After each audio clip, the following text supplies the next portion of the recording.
60을 살아보니 이제야 알겠다. 40대를 충실히 살아내면 진짜 게임은 50대에 시작된다는 것을. 내가 부족하거나 못나다고 결론 내리기엔 너무 이르다. 40대는 아직 한창 더 커야 할 시기다. 그동안 고생해서 만든 구슬을 가지고 아름다운 목걸이를 만들어야 할 시기다. 내가 뭐 하고 살았나 싶고 초라해 보이는 것은 결코 내가 부족하거나 못나서가 아니다. 40은 원래 완성되는 나이가 아니라 뭐든지 되다 마는 나이다. 과정의 나이지 결과의 나이가 아니라는 말이다. 그러니 40은 곧 안정이라는 고정관념은 이제 버리자. 40에게는 격렬하게 구슬을 만들고 용감하게 꿰어보는 도전이나 성장이란 꼬리표가 훨씬 더 현실적이다.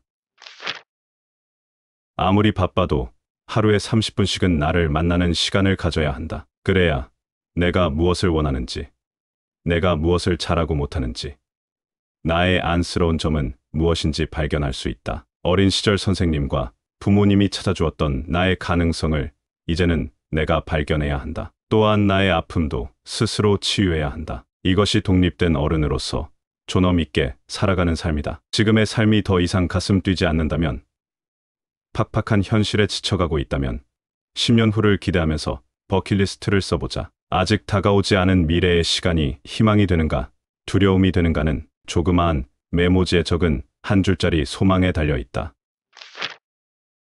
이제는 크게 성공한 사람들을 만날 때마다 그들이 저 높은 꼭대기까지 오르기 위해 얼마나 치열하게 자신의 바닥과 싸웠을지가 보인다. 비교하는 감정이 들기는커녕 그가 이룬 결과에 박수를 보내게 된다. 누구든 꼭대기까지 올라가기 위해 쏟은 숨은 노력을 존경받아 마땅하다. 그렇다면 나만의 밑바닥과 싸우고 있는 나 자신도 마땅히 자랑스러워해야 하지 않을까? 누구도 나 대신 나를 지켜주지 않는다. 나는 내가 지켜야 한다. 내가 이룬 비교 불가한 가치로 스스로 당당해야 한다. 가끔 누군가 함부로 나를 비교하거나 스스로 비교하는 생각이 들 때를 대비해 내가 뭘 하고 살았는지 노트에 쓰고 머리로 외우고 입으로 말해보기를 추천한다. 내가 오랜 시간 해보니 아주 효과가 좋다.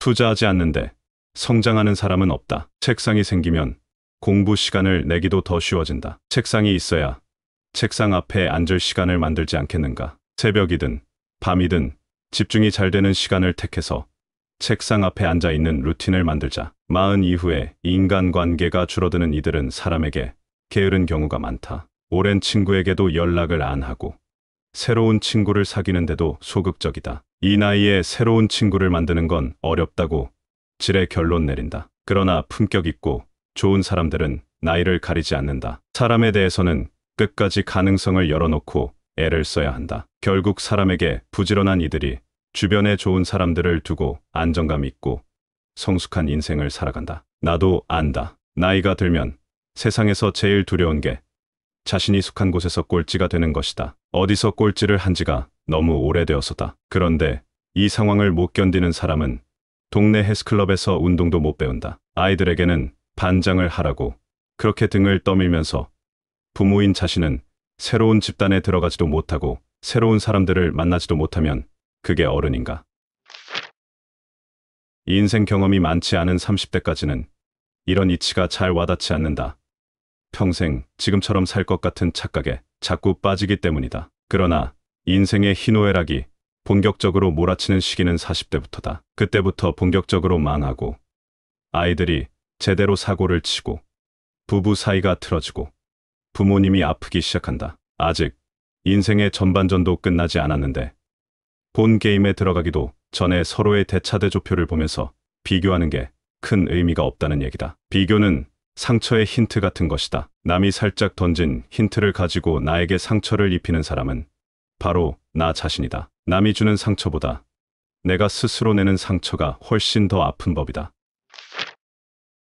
살면서 가장 막막한 순간은 방향을 잃었을 때다. 자신만의 인생 해석집이 없으면 새로운 변수가 생길 때마다 이리저리 흔들리고 헤맬 수밖에 없다. 무엇보다 나 자신에게 정직하게 살 수 없다. 어떤 일이든 결과가 나오기까지는 시간이 꽤 걸린다. 10년이 걸릴 수도 있다. 그동안 사람들이 보기에는 내가 이룬 게 보잘것없을 것이다. 도대체 뭐하고 다니냐고, 뭐 하나 제대로 되어가는 게 있냐며 또 다시 나를 끌어내릴 수 있다. 그래도 이 시간을 견뎌야 한다. 나답게 살아간다는 것은 그만큼 강단과 확신이 필요한 일이다. 타인에게 보여주려고 빨리 결과를 내는데 집착하지 말고 처음부터 단단히 마음먹고 내 길을 가야 한다. 신기한 것은 교육비를 쏟아부으며 애지중지 키운 자식보다 돈 안 들이고 자기 힘으로 큰 자식이 나중에 부모를 더 챙기고 효도하는 경우가 많다는 사실이다. 자기 힘으로 큰 아이일수록 자존감이 높아 부모의 힘이 붙이면 자신의 힘을 나눠 쓸 줄 안다. 부모가 보살핌의 대상이 될 수 있음을 잘 아는 것이다. 그러나 돈을 많이 들여 키운 아이들은 부모로부터 통제당한 시간이 긴 만큼 상대적으로 자존감이 낮다. 그러니 나이 들어서도 부모에게 기대고 계속 받으려고만 한다. 줄이는 게 중요한 게 아니라 줄인 만큼 무엇을 채울지 생각하는 것이 중요하다. 일을 줄이면 시간이 남는다. 그 시간이 바로 미래의 돈이다. 그 돈을 어디에 쓰느냐에 따라 우리의 미래가 결정된다.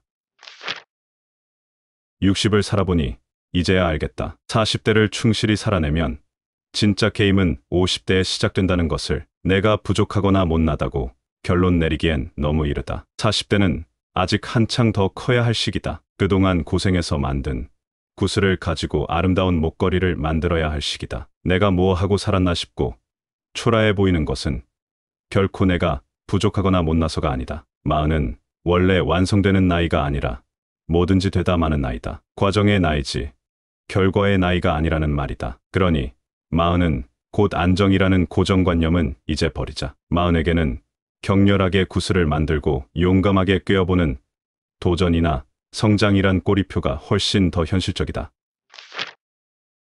아무리 바빠도 하루에 30분씩은 나를 만나는 시간을 가져야 한다. 그래야 내가 무엇을 원하는지, 내가 무엇을 잘하고 못하는지, 나의 안쓰러운 점은 무엇인지 발견할 수 있다. 어린 시절 선생님과 부모님이 찾아주었던 나의 가능성을 이제는 내가 발견해야 한다. 또한 나의 아픔도 스스로 치유해야 한다. 이것이 독립된 어른으로서 존엄 있게 살아가는 삶이다. 지금의 삶이 더 이상 가슴 뛰지 않는다면, 팍팍한 현실에 지쳐가고 있다면 10년 후를 기대하면서 버킷리스트를 써보자. 아직 다가오지 않은 미래의 시간이 희망이 되는가, 두려움이 되는가는 조그마한 메모지에 적은 한 줄짜리 소망에 달려있다. 이제는 크게 성공한 사람들을 만날 때마다 그들이 저 높은 꼭대기까지 오르기 위해 얼마나 치열하게 자신의 바닥과 싸웠을지가 보인다. 비교하는 감정이 들기는커녕 그가 이룬 결과에 박수를 보내게 된다. 누구든 꼭대기까지 올라가기 위해 쏟은 숨은 노력을 존경받아 마땅하다. 그렇다면 나만의 밑바닥과 싸우고 있는 나 자신도 마땅히 자랑스러워해야 하지 않을까? 누구도 나 대신 나를 지켜주지 않는다. 나는 내가 지켜야 한다. 내가 이룬 비교 불가한 가치로 스스로 당당해야 한다. 가끔 누군가 함부로 나를 비교하거나 스스로 비교하는 생각이 들 때를 대비해 내가 뭘 하고 살았는지 노트에 쓰고 머리로 외우고 입으로 말해보기를 추천한다. 내가 오랜 시간 해보니 아주 효과가 좋다. 투자하지 않는데 성장하는 사람은 없다. 책상이 생기면 공부 시간을 내기도 더 쉬워진다. 책상이 있어야 책상 앞에 앉을 시간을 만들지 않겠는가. 새벽이든 밤이든 집중이 잘 되는 시간을 택해서 책상 앞에 앉아 있는 루틴을 만들자. 40 이후에 인간관계가 줄어드는 이들은 사람에게 게으른 경우가 많다. 오랜 친구에게도 연락을 안 하고 새로운 친구를 사귀는데도 소극적이다. 이 나이에 새로운 친구를 만드는 건 어렵다고 지레 결론 내린다. 그러나 품격 있고 좋은 사람들은 나이를 가리지 않는다. 사람에 대해서는 끝까지 가능성을 열어놓고 애를 써야 한다. 결국 사람에게 부지런한 이들이 주변에 좋은 사람들을 두고 안정감 있고 성숙한 인생을 살아간다. 나도 안다. 나이가 들면 세상에서 제일 두려운 게 자신이 속한 곳에서 꼴찌가 되는 것이다. 어디서 꼴찌를 한 지가 너무 오래되어서다. 그런데 이 상황을 못 견디는 사람은 동네 헬스클럽에서 운동도 못 배운다. 아이들에게는 반장을 하라고 그렇게 등을 떠밀면서 부모인 자신은 새로운 집단에 들어가지도 못하고 새로운 사람들을 만나지도 못하면 그게 어른인가? 인생 경험이 많지 않은 30대까지는 이런 이치가 잘 와닿지 않는다. 평생 지금처럼 살 것 같은 착각에 자꾸 빠지기 때문이다. 그러나 인생의 희노애락이 본격적으로 몰아치는 시기는 40대부터다. 그때부터 본격적으로 망하고 아이들이 제대로 사고를 치고 부부 사이가 틀어지고 부모님이 아프기 시작한다. 아직 인생의 전반전도 끝나지 않았는데 본 게임에 들어가기도 전에 서로의 대차대조표를 보면서 비교하는 게 큰 의미가 없다는 얘기다. 비교는 상처의 힌트 같은 것이다. 남이 살짝 던진 힌트를 가지고 나에게 상처를 입히는 사람은 바로 나 자신이다. 남이 주는 상처보다 내가 스스로 내는 상처가 훨씬 더 아픈 법이다. 살면서 가장 막막한 순간은 방향을 잃었을 때다. 자신만의 인생 해석집이 없으면 새로운 변수가 생길 때마다 이리저리 흔들리고 헤맬 수밖에 없다. 무엇보다 나 자신에게 정직하게 살 수 없다. 어떤 일이든 결과가 나오기까지는 시간이 꽤 걸린다. 10년이 걸릴 수도 있다.